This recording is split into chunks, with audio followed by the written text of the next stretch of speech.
Hi friends, ഞാനിപ്പോഴുള്ളത് വളാഞ്ചേരിയിലുള്ള Kaliyala ഹിൽസിലാണ്. ബാക്കിയുള്ള വിശേഷങ്ങൾ വീഡിയോയിലൂടെ കാണാം. ശരി, പോകാം വീഡിയോയിലോട്ട്. കാവുംപുറം ടൗണിൽ നിന്ന് കുറച്ചുള്ളിലോട്ട് മാറിയാണ് കാളിയാല ഹിൽസ്.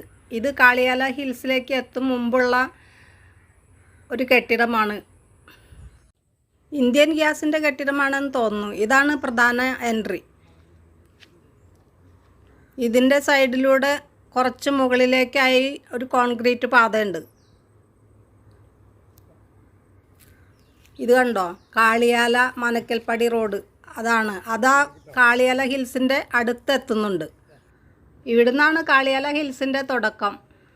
മെല്ലെ ഞാൻ മുകളിലേക്ക് കയറിക്കൊണ്ടിരിക്കുകയാണ്. നല്ല ശ്രദ്ധിച്ച് കയറണം. റോഡ് കുണ്ടും കുഴിയൊക്കെ ആയിട്ട് അങ്ങനെ കിടക്കുന്നു. ചെറിയ ചരല് രൂപത്തിലുള്ള മണ്ണാണ് ഇവിടെ ഉള്ളത്. അപ്പോൾ തന്നെ കാല് തന്നാനുള്ള എല്ലാ സാധ്യതയുമുണ്ട്. വളരെ സൂക്ഷിച്ച് വേണം നടക്കാൻ. വീണുപോയാൽ പിന്നെ ആരെയും പറഞ്ഞിട്ട് കാര്യമില്ലല്ലോ.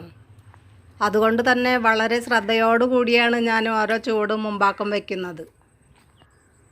ചെങ്കുത്തായ കയറ്റമാണ്.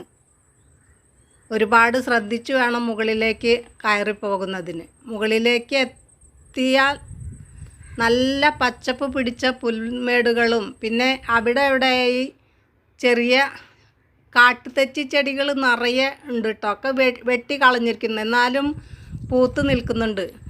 എത്ര മനോഹരമായ സ്ഥലമാണ്, കണ്ടില്ലേ? ഭൂമിയിൽ നമ്മൾ ജീവിച്ചിരിക്കുന്ന കാലം ഇതൊക്കെ കണ്ട് ആസ്വദിക്കണ്ടേ?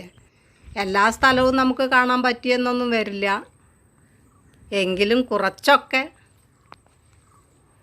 കാണണ്ടേ? പ്രകൃതി നമുക്ക് വേണ്ടി ഒരുക്കി തന്നിരിക്കുന്ന വിരുന്നാണ് ഇതൊക്കെ. അങ്ങനെ കയറി ഒരുവിധം മുകളിലെത്തി. ഇതിൻ്റെ മുകളിലായിട്ട് വലിയൊരു ഫുട്ബോൾ ഗ്രൗണ്ടുണ്ട്. കോളേജ് കുട്ടികളൊക്കെ ക്ലാസ് കഴിഞ്ഞ് ഫുട്ബോളും കൊണ്ട് ഇങ്ങോട്ട് വരുന്നത് കാണാം. നടത്തത്തിനിടയിൽ കുറച്ച് വിശ്രമിക്കും, പിന്നെ കുറച്ച് നടക്കും, ഇനി കാണും. ഇതാണ് പ്രകൃതി സൗന്ദര്യം എന്നൊക്കെ കവികൾ വർണ്ണിക്കുന്നത്.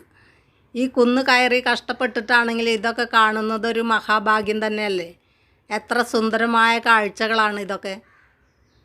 ഇതൊക്കെ കണ്ടില്ലെങ്കിൽ ഭയങ്കര നഷ്ടമാണ്. മലപ്പുറം ജില്ലയിലെ 3-4 ഗ്രാമങ്ങൾ ഇതിൻ്റെ മുകളിൽ നിന്ന് കാണാം. ഇവിടെ വലിയൊരു ടവറുണ്ട് കേട്ടോ. അതാണ് ഏറ്റവും വലിയ ആശ്വാസം. ആ സ്ഥലങ്ങളുടെ പേര് പറഞ്ഞു തരാനൊന്നും എനിക്കറിയില്ല.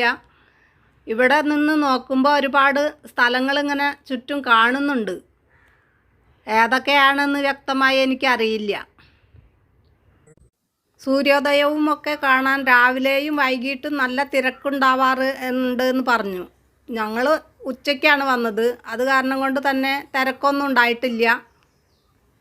കാഴ്ചകളൊക്കെ കണ്ട് തിരിച്ചു വരികയാണ് കേട്ടോ. ഇത്രയൊക്കെയുള്ള ഇവിടുത്തെ വിശേഷങ്ങൾ. നല്ല മനോഹരമായ കാഴ്ച. നല്ലൊരു വീഡിയോയുമായി വീണ്ടും കാണാം. Okay, bye.